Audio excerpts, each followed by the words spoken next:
नमस्कार मित्रों। इस वीडियो में हम बात करेंगे कि आयुर्वेद ब्रह्मचर्य के बारे में क्या कहता है और साथ ही में आयुर्वेद के 3 उपस्तंभों के बारे में भी जानेंगे, जो है आहार, निद्रा और ब्रह्मचर्य। इन तीनों के बारे में हम विस्तार से जानेंगे। शरीर को स्वस्थ और मजबूत बनाने के लिए आयुर्वेद में 3 उपस्तंभ बताए गए हैं। जिस तरह किसी बिल्डिंग को खड़ा करने के लिए पिलर का सहारा लिया जाता है, ठीक उसी तरह आपका स्वास्थ्य भी इन तीनों बातों पर निर्भर करता है। ये 3 उपस्तंभ आहार, निद्रा और ब्रह्मचर्य, ये तीनों चीजें आपके दोषों को संतुलित रखने में मदद करती है। आइए इनमें से प्रत्येक के बारे में विस्तार से जानते हैं। तो पहला है आहार। आहार का सीधा मतलब है आपका खान पान, और यह हमारी जीवित रहने के लिए सबसे जरूरी चीजों में से एक है।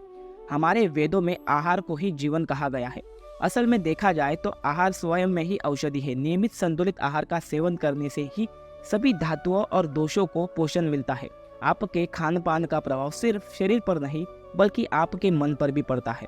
लेकिन आप जो कुछ भी खाते हो वो सिर्फ आपके स्वास्थ्य के लिए लाभकारी होगा जब आप खाने को सिर्फ स्वाद के लिए नहीं बल्कि स्वास्थ्य के लिए खाएंगे।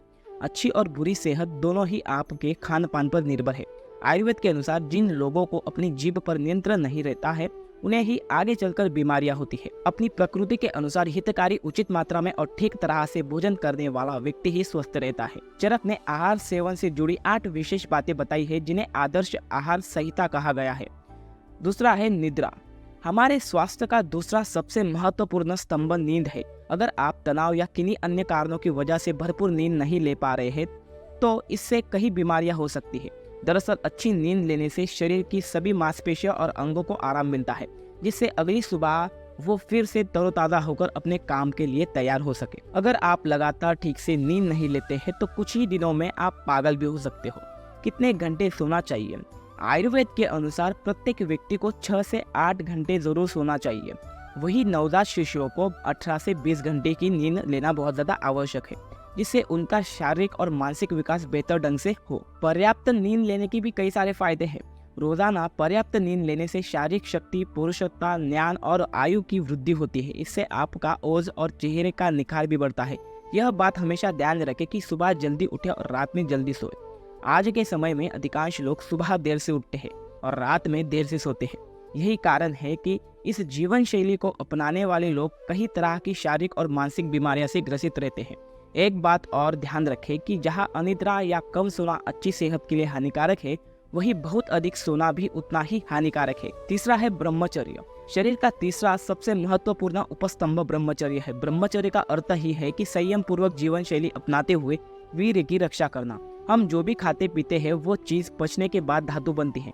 इन्हें ही वीर्य या रज कहा गया है। शरीर की शक्ति इसी वीर्य पर ही निर्भर करती है। आयुर्वेद में बताया गया है कि जो लोग ब्रह्मचर्य का पालन नहीं करते हैं, अर्थात विलासितापूर्ण संभोग युक्त जीवन बिताते हैं, उनके वीर्य का नाश होता है। इस वजह से उनकी शारीरिक शक्ति भी कमजोर हो जाती है। वेदों में ब्रह्मचर्य का महत्व बताते हुए कहा गया है कि ब्रह्मचर्य के तप से देवों ने मृत्यु को भी परास्त कर दिया था। अभी जानते हैं ब्रह्मचर्य के फायदे।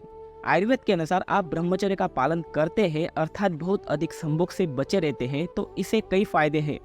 इससे आप ओजस्वी, बुद्धिमान व बलवान होते हैं। आयुर्वेद में अब्रह्मचर्य शब्द का भी उल्लेख है, जिसका मतलब है कि शादीशुदा लोगों को भी एक सीमा के अंदर ही संभोग करना चाहिए और इसका पालन पुरुष और महिलाओं दोनों को ही करना चाहिए। ब्रह्मचर्य के लिए जीवन शैली में बदलाव क्या लाना चाहिए? ब्रह्मचर्य का पालन करने के लिए आपको अपने जीवन शैली में कई बदलाव लाने होंगे। इसके लिए गर्म तासीर वाली चीज़ों, उत्तेजना रहने वाले सहन व उत्तेजक दृश्य से बचकर रहना चाहिए। सादा आचरण और सादा खान पान ही हमें अपनाना चाहिए। अगर मेरा ये यूट्यूब वीडियो आपको पसंद आएगा तो मेरे इस वीडियो को लाइक, शेयर एंड मेरे चैनल को सब्सक्राइब कर बेल आइकन को जरूर ऑन कर दीजिएगा। हरिओम तत्सत।